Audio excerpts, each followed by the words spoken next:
welcome to the Improv Summit. As always, I'm your host, Spencer, and with me today I have a very special guest. Now, I always say I have a very special guest, so I've started to do the whole improv game where I take the person's first name and take the first letter of their first name and throw an adjective in there that describes them. And today, I'm very excited to have with me today Magnificent Mel. How's it going? Oh, I love that. I love that. Magnificent Mel. Yeah, right? The old school, like, Right? This is what we do at leadership camp, like in high school. I'm always Super Spencer. That's always my This go-to. is always mine. This is always mine. Nice. Well, the S is like hard to do. Like, this is just like what the show's gonna be about now. It's like the letters. Like, I Like, can do an A, like you're W. exasperated. You're like an exasperated teapot. You're like, ugh. Oh yeah, that's funny. I didn't even think about that. Like that old thing in high school or middle school where you drew like the S and then you put like the lines and you The made it look dot, like the yeah, little the like lines. yeah. Yeah. Oh, it takes me back to middle school days. Anyway, let's dive in and talk about you, and not my middle school, not my middle school experience in general, but your general improv experience. What is your background in improv? I started doing improv in college, actually. I started at the American Conservatory Theater, and then funny enough, I I worked at Pixar for a bit, Mm. and after work, they would have these classes, like after work classes, and I took improv, and it was there that I was like, oh my gosh, I actually really love improv more than I love working. Uh, Mm-hmm. I think I need to do more of this. And then I moved to LA. So from there, as I was getting into acting more so, then I started doing UCB, Second Mm. City, that whole thing. So Yeah, run like the gamut, as they say. yeah, Been there, done that. totally. And can't get enough. That's the thing. That's the biggest thing. Um, for you, because you said that like you found that you liked improv more than work, more than whatever. What what do you love about improv? What keeps you coming back to improv and keeps you like still in the loop of improv? I just love exploring and imagining whole new scenarios because there's something I think up until more recently, because I performed for Filipino AF and Asian Mm, AF, which is like a well-known improv show, brings together all these Asian American talent. Um, Up until I started doing those shows and getting more familiar with my style of play, up until then, honestly, I was just scared shitless of improv. Scared shitless. I didn't want to do it. I was like, this feels horrible. And it was now looking back, I think it's because I have to let go of myself. I have to let mm. go of all the perceived notions of what I look like, what I sound like, and literally just be free. And so now that I'm in that space of play, it's so much more fun. And it's so much more uh outside of the box. It makes me feel like a kid again. And anytime that I can feel like a kid again, it just makes me happy. So I love that. yeah. It always feels very playful. I wanna jump into you mentioned Filipino AF and Asian AF, and I actually so funny. I actually performed at one of those Yeah, once on George, because right? yeah, on Joy's show, Yeah, yeah. which is also great to know that. I mean, I'm not Filipino or Asian at all, but the welcoming that other performers get with those troops with Filipino AF or Asian AF speaks to the diversity in improv. And one thing I want to know is like, what do you love about doing something like Filipino AF or Asian AF when it comes to like comedy and improv? What do you love about those troops? Well, honestly, it's just getting to play with my friends, being silly on stage, and I just don't know any other like group where 300, 400 people just gather into a small space and just we get to celebrate our culture and I think it was really like from when we started. Initially, it was just like, oh, let's just, let's gather all the Filipino American performers together and like, let's just do a show. And same with Asian AF. It's like, just let's just gather and see. Because that one was more so with because of ScarJo playing, what's her name? Yeah, from Ghost in the Shell. Yeah, Ghost in the Shell.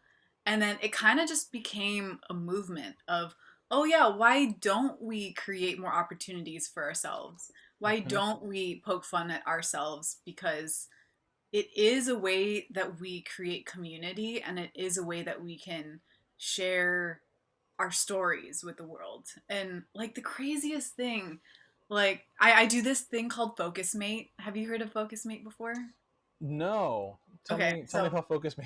it's I you basically go online for 15 minutes with a random stranger in the world, and you just work session together and you put each other on Mm. mute. And then at the end of the work session you're like, "Okay, did you do your task? Great. Did you? Great." Um and I got matched with this guy from this professor in Australia. He's probably like in his 50s or 60s or something. And he was like, "Oh, I'm doing improv, and I started doing, or I was inspired by this thing called Asian AF." And I was like, "What?" He was like, "Oh, have you heard of it?" And I was like, "Oh my God, I performed for it." Like, how did you, what? And so it was crazy because apparently it inspired one of his friends so much that they created a whole new improv troupe in Australia because of Asian AF. And it truly boggled my mind that it would reach that far, especially over quarantine. But at the same time, it gave me so much hope because I was like, wow, we really don't know the kind of power that we have as performers, as people who just want to make other people laugh and who just want to, share company with other funny people. Because there really isn't anything like being around funny people and just making fun of each other or just Mm. doing different bits. It's not, I don't know. It literally just feels like being a kid again and just being dumb. And it I think it's so easy to forget that as an adult.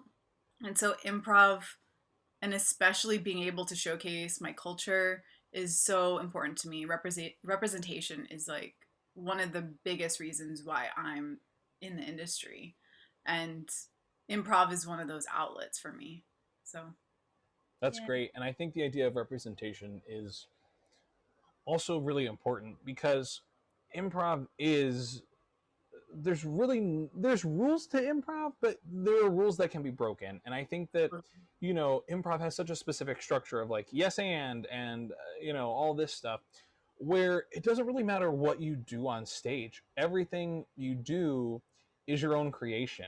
And I Yeah. think that what is nice about groups like Filipino AF or Asian AF or any other like Spanglish, any other teams is the ability to say, hey, this is who we are, and now we're going to do improv scenes based around our lived experience. Mhm. And so people who don't have that lived experience are able to learn about different experiences, but also people who do have that lived experience are like, wow, I'm getting represented on stage. And I Yeah. think that's what is so wonderful about, taking initiative to create your own experiences. Because, one thing is, before it was like, this is like you're waiting around for the phone like, oh look, opportunity's calling me, let me pick up and talk to opportunity. But nowadays with everything being online, web-based, web series, podcasts, everything, now more than ever we can create our own content for the people we want to see our content and the types of projects we want to make, and also on a very shoestring budget. Like improv doesn't really cost anything outside of like a space and a coach. Yeah. But it's like doing it online is completely free. So it's like the idea of taking, which is what I love about like I said, like groups like Asian AF, Filipino AF, is I can go to a show like that, and even though I'm not Asian AF or Filipino AF, I can still understand what's happening and I can still enjoy what I'm watching. without really thinking about being like, well, this is a different culture than what I'm used to. So like it's just like I'm like watching funny people do improv. Like they're it's not like I'm, it's like I'm not it's like me going, yeah, this is fun, this is funny, this is exciting, oh, I'm learning, but it's not me going, this is not what I'm used to seeing on stage. You know what I'm like? I don't know if I'm explaining it well, but it's like it's so great because it's like I'm inevitably learning about cultures without feeling like I'm learning about cultures. I guess that's the way to put it. It's like it's just seeing representation on stage and just going, yeah, okay, this exists, cool. Like nothing of being like, wait a second. It's like, Yeah. cool, this is a show and it's fun and it's great and that's it. Yeah, and also something too that what you said made me think of is every show has their funny. Like certain bits for Filipino AF may not work for another show. And it's it also, as an improv performer, it allows me to be like, okay, I will write towards this tone or perform towards this type of comedy, but for a whole different other show, it could be completely different. Mm, yeah, that's great. Yeah, and even then, like if you write a sketch could read really well with one audience and then not read as well with another audience, Completely. or one audience will laugh at certain things and another audience will laugh at other things that you're like, I didn't even know people were going to laugh at this. And that's like Exactly. the rush that you get, because even with something that's scripted, there's still, in a live performance, there's still those variables that you can't control, and it's a great feeling. But actually, I have a question for you, and it's like a would you rather, which I don't do very often on this show. But I want to give you a a Okay, would you let's hear it. rather. So I'm gonna kind of compile it in a way, and so it may take me a second to get it out, but Okay, just ride with it. I'm ready. Um, would you rather perform in a mediocre improv show with people you love, or would you rather perform in a stellar sold out improv show with people that you would maybe not grab a beer with after the show, but are like, they're not like problems, they're just fine?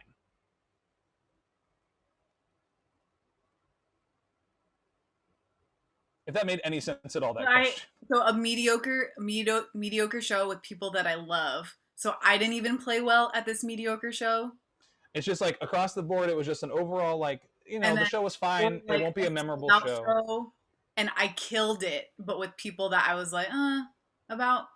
Yeah, like people that, I you're like, you would do a show with them, but like, you're never going to like hang out with them outside of improv.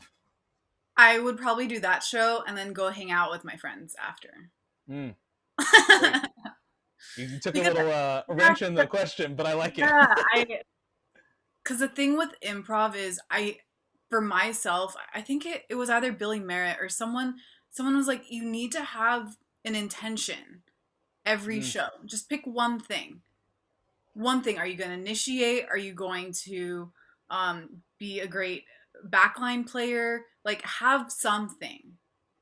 And if I like for myself, if I don't do that one thing, then it's a mediocre show. It's like I didn't stand mm. up for myself. I didn't choose to do the thing that I said I was going to do. So for me, if I can just get that one thing done and then everything else is just extra, it's like all these cherries on top. I love that. I think I actually should take that advice, because I as a Capricorn tend to like detail everything, but Mm. I keep saying like a Capricorn, like everyone knows how Capricorns are, but also like I am misunderstood as the number one thing. But like I'm very much like detail oriented. I'm also an INFJ, so like I'm always like, oh, I'm writing a 2 hour show, so I have to find the time to write the 2 hour show versus like let me find 20 minutes a day to write things. So the fact that you were like whoever said, like Billy Merritt or whoever said that, to take one thing and Yeah. focus on that, I was like, what? That makes that's such a great idea. To like, what do I want to do tonight? Like, I want to have fun. Like if I literally go in with the idea of like I want to have fun, if I'm having fun, I've met my goal for the evening. Exactly. And so I love that idea because it allows me to just go, oh, it's like a one task kind of thing. Like, give me one task. And then if I'm like, I'm having fun, I'm also going to jump in and initiate for 2 scenes. That's my goal tonight. and like, okay, I did my 2 initiations and I'm still having fun. Like layering it on and adding is such a great idea. But even if it becomes like a show where it's like tonight it's not my best night, but if I'm just gonna have fun, like let me just have fun no matter where I am, whether it's Yeah. backline support, whether it's jumping in to initiate, whether it's being the receiver, or whether it's just like kind of hanging back and letting someone else who's having a great show take that show and like lead the audience because the audience is loving this person. That's like a ugh, what a Yeah, because wonderful like like that's the chef's thing kiss. too. Like coming from a background where I didn't feel like I had a voice, or like I didn't speak up for myself as much as I wish I had. Now every opportunity that I get, it's like, no, I have a choice to speak. Mm-hmm. So if I'm putting myself in this position where I'm scared shitless, there are a bunch of people, because I've been in both situations that you've Yeah. described, and I'm like, no, because I know for improv it's like, yes, it's about creating community and playing with my friends, but at the end of the day, it's also for me. It's like, Mm-hmm. how is this improving me? Mm-hmm. And if I am quiet and I'm just like on the back line and just like watching everything, I remember those moments, especially like 101, 201 class shows where I'm just like, For me, it was like oh, in 101, my head. 201, 301, Like, I'm 401. yeah, yeah. I'm like, what am I doing? I literally didn't get it until 401. I had to have Jessica Eason, who was literally yelling out loud, like, "No, Mel, what's your choice? What do you want? No, not that. What do you want?" Like, I needed someone to be in my head like that for me to be like, "Oh, that's what game is." Oh, and it it's also it's fun for me. It's like a game for me of like, oh, how much can I, like, if I make promises to myself, Yeah, I how love well that. can I keep promises to myself? Yeah, it makes me But in think the of the most fun time. way possible. And because the Yeah, thing is, it's improv, so there's a whole group of people, right? Who yeah, can help support you. And it's almost, oh my, I just had this realization. It's like life. It's like mm, fucking life. You mm-hmm. can't do improv by yourself, and you will always need support from other people. And it's a Yeah, matter that's of great. like, if you want to initiate, but if you also see someone else and you want to play with them, like, go ahead, why not? Mm-hmm. Yeah, it makes me think of the time that I was in a musical improv class, and I love Tara Copeland so much. It was Oh my my favorite god, I moment. love I was her. I was in a class, and she Classic. had talked about steamrolling, right? Like not to steamroll as an improviser, let everyone kind of get in there.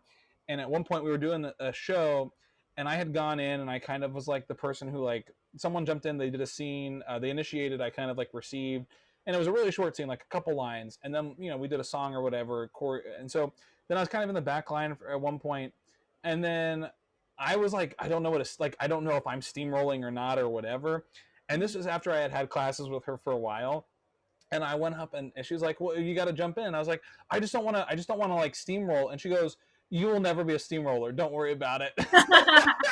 You're like, and thank I you, was, thank and I you. was like, it's so funny because I went, "Oh, okay," and I was like, that's just my like when we're talking about like my style of play, like I will happily jump in and support or like initiate a scene if I feel like I have an idea, but I will generally be someone who is analyzing how often people are in Right. and finding that balance. Like if I feel like I'm in too much, I will hold back. If I That's feel like I great. haven't gone in as much, I may still not jump in. But I've told people before, I'm like literally just grab me by the hand and pull me on stage, because it's not that I'm like so terrified of getting up there. It's just that I'm so wrapped up in like analyzing everything that Mm, I just am like, oh, there was another scene I could have jumped in, but I didn't. And so I was like, just pull me on stage. Like literally just pull me on stage. I give you everyone in my team permission to literally just pull me yeah, on stage. But that's what I love also when you're talking about that is the idea that your style of play is going to be different than my style of play. And in fact, it is different, but they're both valid. And that's what I love is that, and that's where I think the diversity and the lived experience comes into play is like, as someone who my mom is very blunt. Greek parents are not super like they're very blunt. My mom's like, "Oh, you did a great job. When are you shaving your sideburns?" Like that kind of a situation, like very blunt. When am I gonna have grandkids? And so, like, that lived experience, I know there are other cultures that have those kind of blunt parents, but Yeah. they're blunt in a whole different way, or they expect a certain thing of a certain caliber from their children, or like, at this time you should have this, at this time you should have this, by this time this should happen. And it doesn't always happen that way. And I think that what's so interesting is we all have all of these different lived experiences, but there's always some kind of similarities to it. And that's what makes improv so great, is we have these similar styles, but everyone, like, even if we have the same style of play, it's going to be different based on our lived experiences. Mm-hmm. And And so, who we're like, playing no with. two people will ever play improv the same exact way. And Yeah. that's what I love about improv. Yeah. I love that. That being said, now's the time if you have anything you want to plug or pitch. Oh, yeah, sure. Feel free. Uh, I'm working on a new digital series coming soon. So if you want to follow for updates, my Instagram is at Melanie Ann Padernal, and we'll put that in the show notes Yeah, below. and we'll also put it. Yeah, you know the drill. You did my job for me. You Great. know, you Also, know. give it a thumbs up and subscribe. Yeah, great. Cool. And then I think there's also some Asian AF, Filipino AF stuff on YouTube. If you YouTube search that, you can find that as well. Yes. To take a look at what they've got going on. I also realize I have a very sweaty forehead, so I can't I'm tell. gonna So. fix it because I got really self conscious about it. But now I'm good. I also just make the joke of it's olive oil because I'm Greek, so it's just I'm bleeding olive oil, so I gotta take care of that. So Anybody have some bread? No, I'm just kidding. That actually, was a really interesting joke. I try to get a dad joke in every episode, and that, I guess, that is was a it. bad joke for sure. Yeah. So thanks, Mel, so much for joining me here. Also, for those that don't know, Mel and I did Flight Club together over at Second City Hollywood back in 2018, I think it was, with other people that have been on the show, including Adario and Brent. So you can go back and watch all those episodes in a row and see how different we all are as improvisers in general, even though we did the same show for 6 weeks, really more like a year by the time we got through the whole grad review level. But longer than that, I don't know, it was like 6 months each, 4 months each. Anyway, whatever. It was a long time. We were all best friends, and then we never talked to each other again. No, just kidding. I think we're still trying to bring it back at some point. Anyway, that being said, I have one final question for you, and it's the reason why the Improv Summit exists. And I'm doing this as if I'm pointing to it. I'm not, but I am now. And prior to pandemic, but even now, I get people who are like, "Hey, Spencer, you take a lot of improv. Where should I take improv?" And they say it exactly in that voice, like that. And I can never answer that question because I feel like there's a lot of factors involved in giving an answer to that question. But if someone came up to you and said, "Mel, where should I take improv?" What would be one piece of advice or a tip or two that you would give to someone to help guide them on their improv journey? I would say if you're trying to be COVID safe and you're indoors, then definitely go to the YouTube channel of Asian AF, because some of the most funny and hilarious improvisers are on these like YouTube shows. And also, I think something too is it's important to kind of just understand that it's a journey.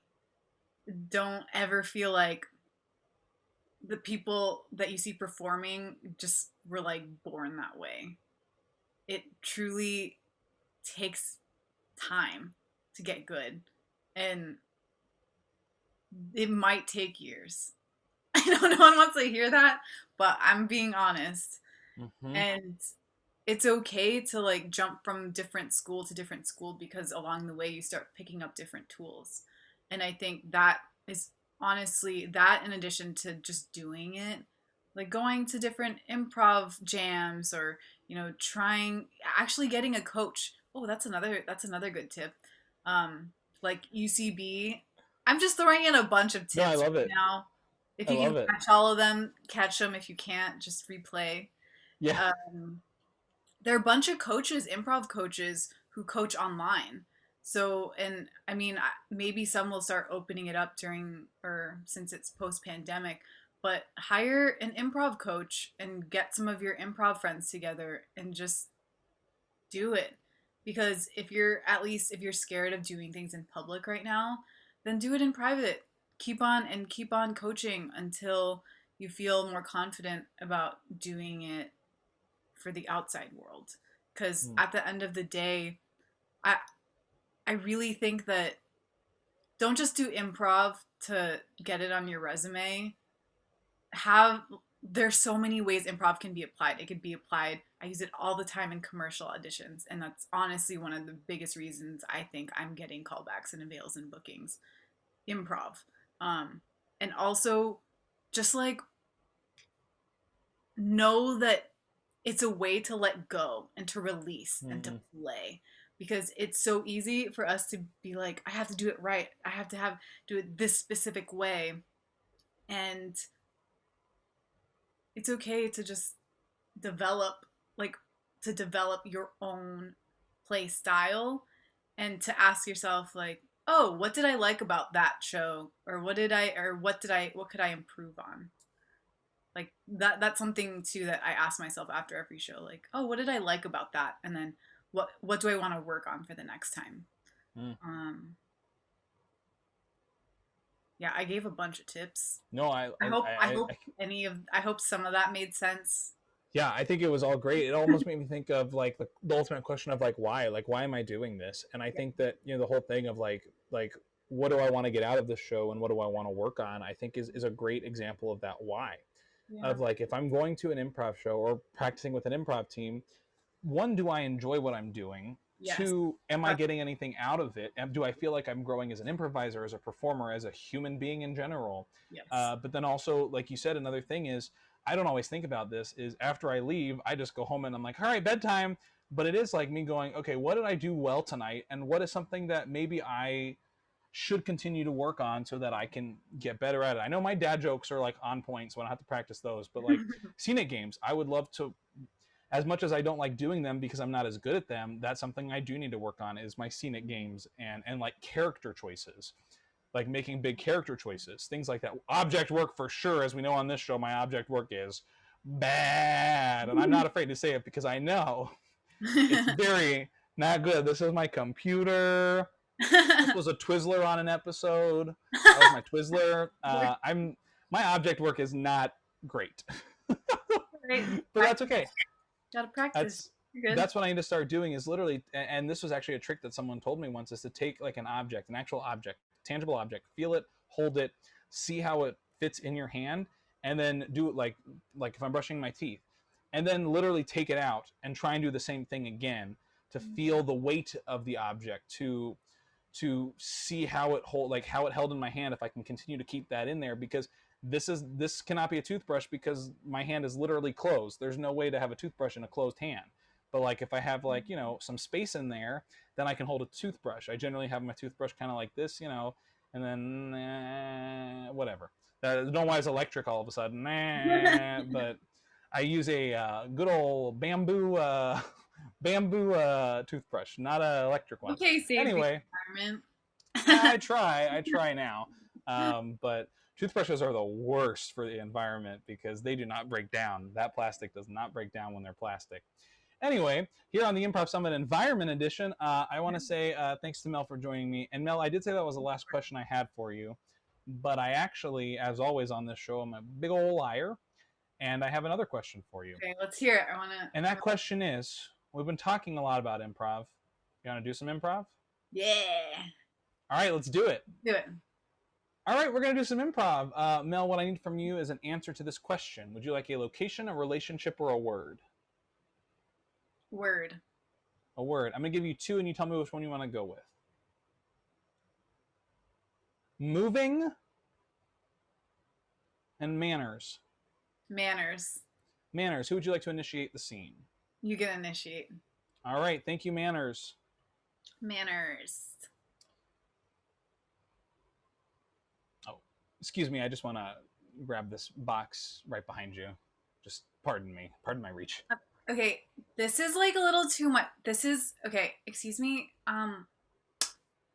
This is the Aloe Veda salon, and just because you're like this FedEx guy trying to take all of my boxes, like, you can just respect me more, okay? Sorry if I invaded your personal space. Yeah, Amanda, I Are you just, I vaccinated? just, yeah, fully, Okay, fully. good, good, good. Yeah, fully, completely, 100%. I actually did all 3 doses. Oh, I wow. did J&J, I did Pfizer, and I did Moderna. I did all three actually. Oh my gosh. Was that intense? That seems intense. I don't really like needles. I actually hate needles, but I've heard we might have to be doing it like more and more. That's why I don't come for like the acupuncture here. Like I just needles are Um, not great for me. I get it. I hear you. Yeah. Just so you know, we have like this huge box over there. It has a crate and eggs. Okay. Yeah. So fragile item. Super Uh, fragile. sure. I just gotta scoot around the desk. So if you just Okay, pardon me one just moment. I'm just gonna step grab it. back. I'll step back 8 feet. Okay. Yeah. Okay. Just very carefully gonna bring it. Yeah, they're crocodile eggs, so be careful.